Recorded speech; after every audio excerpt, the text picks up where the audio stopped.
Honourable जज को लगेगा कि इनके खिलाफ बहुत सारा मटेरियल पुलिस ने इकट्ठा कर लिया है तो यहाँ भी बेल रिजेक्ट हो सकता है। अगर सज़ा हो जाता है लोअर कोर्ट से तब उनकी विधायकी चली जाएगी रिप्रेजेंटेशन ऑफ पीपुल एक्ट में। उसने कहा कि लोअर कोर्ट भी अगर ट्रायल चला के 2 साल सज़ा कर दिया तो आप दोषी हो गए। शेड्यूल ट्राइब के लिस्ट में बंटवारा करने का पावर सिर्फ और सिर्फ पार्लियामेंट को है।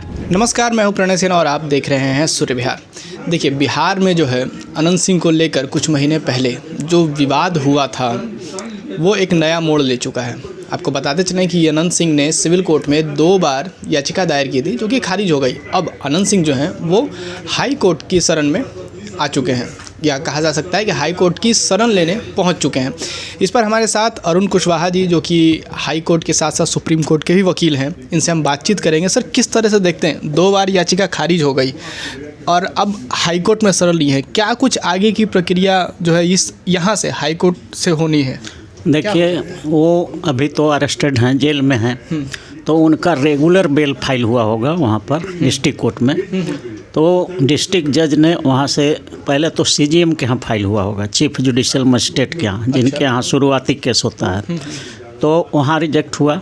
उसके बाद डिस्ट्रिक्ट जज के यहाँ फाइल किए होंगे तो वहाँ भी रिजेक्ट हुआ है। अब उसके बाद वो आए हैं पटना हाई कोर्ट में बेल के लिए, रेगुलर बेल के लिए। माने जो जेल में बंद होता है उसको बेल कराया जाता था, उसको रेगुलर बेल बोला जाता है। और जेल के बाहर से बाहर जो बेल होता है उसको एंटिसिपेटरी बेल बोला जाता है। तो ऑलरेडी ये अरेस्टेड हैं, इसलिए इनका रेगुलर बेल का पिटीशन पटना हाई कोर्ट में फाइल किया गया है उस जजमेंट के खिलाफ, उस ऑर्डर के खिलाफ जो डिस्ट्रिक्ट जज ने वहाँ से सेशन जज ने रिजेक्ट किया है।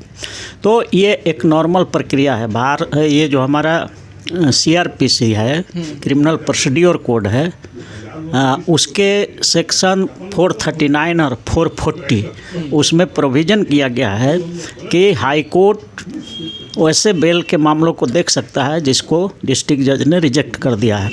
तो अब इसमें देखा जाएगा, यहाँ पर जब बेल फाइल हुआ है तो हो सकता है केस डायरी कॉल किया जाए। केस डायरी में देखा जाएगा कि अनंत सिंह के खिलाफ कितना जांच में मटेरियल आया है, एविडेंस आया है, साक्ष्य आया है, उसमें सारा चीज़ आएगा। हमको समझ में आता है कि सारे एविडेंस कलेक्ट करके चार्जशीट हो भी गया होगा, चूँकि 3 महीना से ज़्यादा से लगता है बंद है अनंत सिंह, तो चार्जशीट भी सबमिट हो गया होगा। तो चार्जशीट सबमिट होने का मतलब होता है कि इन्वेस्टिगेशन पूरा हो गया, पुलिस का काम ख़त्म हो गया। अब वहाँ से कोर्ट का काम शुरू होगा। अब कोर्ट उन सारे एविडेंसों को देखेगा। हाई कोर्ट में जब आए हैं बेल में तो वो केस डायरी कॉल फॉर करेगा, इंजरी रिपोर्ट कॉल फॉर करेगा, सारा जो साक्ष्य आया है उसमें आएगा और उसमें देखेगा कि बैलेंस ऑफ कन्वीनियंस किधर है, बेल देने लायक केस है कि रिजेक्ट करने लायक केस है। अगर ऑनरेबल जज को लगेगा कि इनके खिलाफ बहुत सारा मटेरियल पुलिस ने इकट्ठा कर लिया है तो यहाँ भी बेल रिजेक्ट हो सकता है। और अगर लगेगा कि नहीं, पुलिस ने जो इन्वेस्टिगेशन किया है उसमें कोई बहुत कंजेंट कंक्लूसिव प्रूफ नहीं है, साक्ष्य नहीं है, तो बेल मिल भी सकता है। तो दोनों ऑप्शन है। पटना हाई कोर्ट में आने के बाद उनको बेल मिल भी सकता है और रिजेक्ट भी हो सकता है। वो डिपेंड करता है कि पुलिस ने कितने साक्ष्य इकट्ठा इनके खिलाफ किया है या नहीं किया है। तो यही प्रक्रिया है।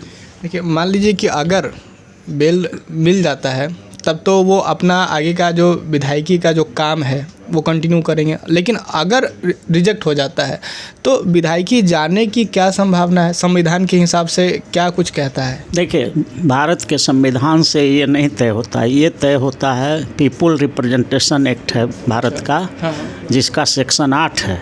उसमें लिखा हुआ है कि अगर कोई निचला कोर्ट किसी भी व्यक्ति को, MLA को, MP को अगर 2 साल या 2 साल से ज़्यादा सज़ा कर देता है, माने ट्रायल चला करके, विचारण करके अगर सज़ा हो जाता है लोअर कोर्ट से, तब उनकी विधायकी चली जाएगी, उनका सांसदी चली जाएगी, वो सब जगह से हट जाएंगे। अगर 2 साल सज़ा हो जाता है तब, तो अभी तो इनको सज़ा नहीं हुआ है, अभी तो जस्ट FIR हुआ है और कंप्लेंट केस FIR के बाद जो है बेल में मूव किए हैं, तो अभी तो वैसा नहीं है, कोई उनको डर नहीं है, विधायकी जाने का कोई डर नहीं है।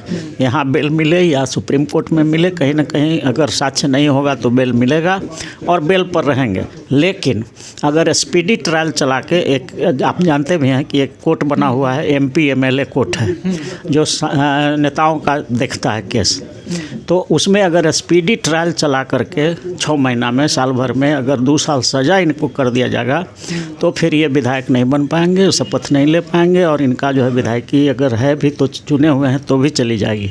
ये कानून है section 8 of representation of people act, उसके तहत। एक इसी से जुड़ा बहुत ही कॉमन सवाल है कि सबको पता है कि जो हमारा न्यायिक व्यवस्था है कभी कभी बहुत देरी भी हो जाता है, तो क्या होगा कि अगर मान लीजिए कि 2 साल की सज़ा जो होती है वो तो बाद में होगी, लेकिन अगर इसी प्रोसीजर में लंबा टाइम लग गया तब क्या हो सकता है? नहीं तो उसी पर तो बता रहे हैं कि जब तक कि ट्रायल कोर्ट से सज़ा नहीं होता है तब तक उसको निर्दोष माना जाता है। अच्छा, चाहे कितना चाहे कितना भी वक्त लग जाए तब तक वो निर्दोष, ये कंसेप्ट था। इसके पहले सेक्शन 8 जो आया उसके पहले तो और कंसेप्ट था कि जब तक सुप्रीम कोर्ट से फाइनल सज़ा नहीं हो जाए तब तक निर्दोष माना जाता था। लेकिन अभी सेक्शन 8 जो आ गया रिप्रेजेंटेशन ऑफ पीपुल एक्ट में, उसने कहा कि लोअर कोर्ट भी अगर ट्रायल चला के 2 साल सज़ा कर दिया तो आप दोषी हो गए और आपको विधायकी छोड़ना पड़ेगा, सांसदी छोड़ना पड़ेगा। तो ये कानून अभी चल रहा है।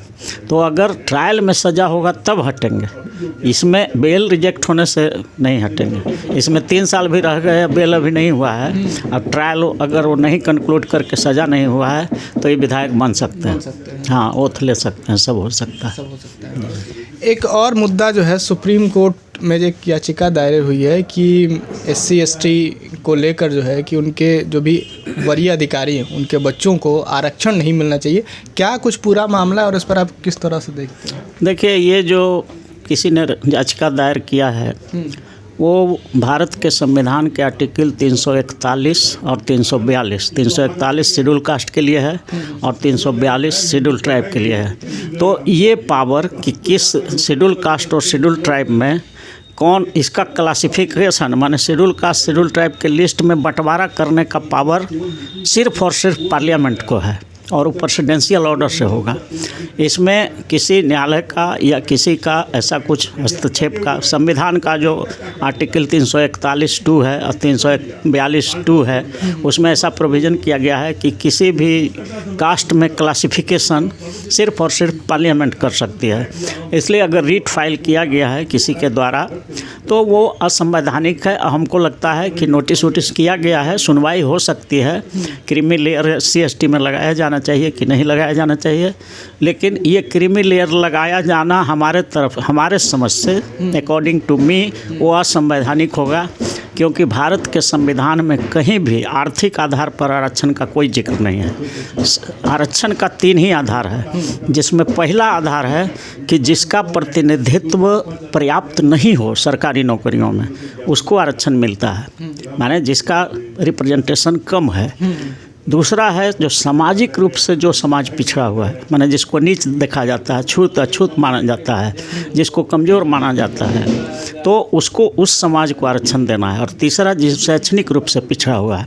तो 3 ही आधार है, शैक्षणिक पिछड़ापन और एजुकेशनली बैकवर्ड और एक ठो जिसका प्रतिनिधित्व नहीं हो।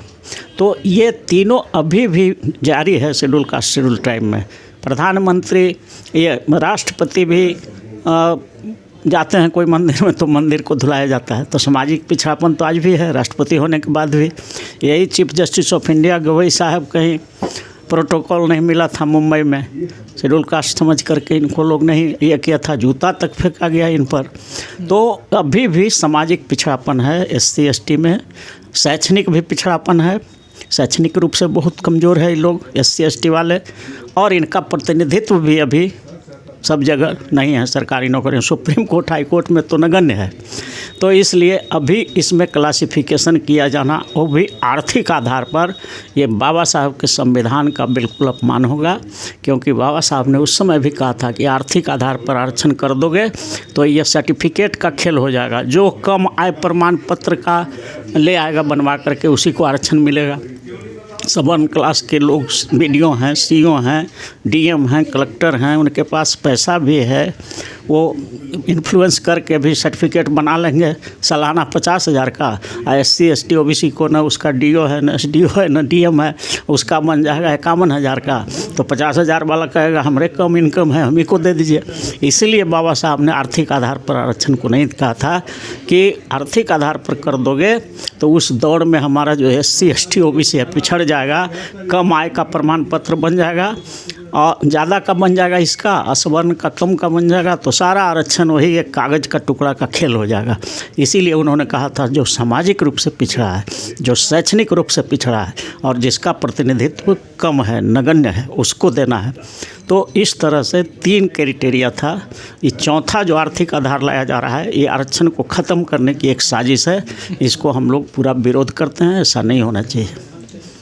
देखिए, अभी आप सुन रहे थे अरुण कुशवाहा जी को, चाहे बात अनंत सिंह की हो। बात करते हैं अनंत सिंह की कि अगर हाईकोर्ट से याचिका खारिज हो जाती है तब आगे क्या कुछ होगा, ये वक्त के साथ पता चलेगा। और बात करें कि अभी सर ने बताया किस तरह से स्पीडी ट्रायल की भी जो है उसका भी प्रावधान है और कोर्ट क्या कुछ निर्णय लेती है, ये अभी कुछ ही दिनों में पता चल जाएगा जब हाई कोर्ट से उनकी याचिका जो है वो खारिज होगी या बेल मिलेगा, जो कि आने वाले वक्त में पता चल जाएगा। फिलहाल आप क्या सोचते हैं, अपनी प्रतिक्रिया भी कमेंट बॉक्स में जरूर दें। सूर्य विहार पर बने रहें। मैं हूं आपके साथ प्रणय सिन्हा। बहुत बहुत धन्यवाद।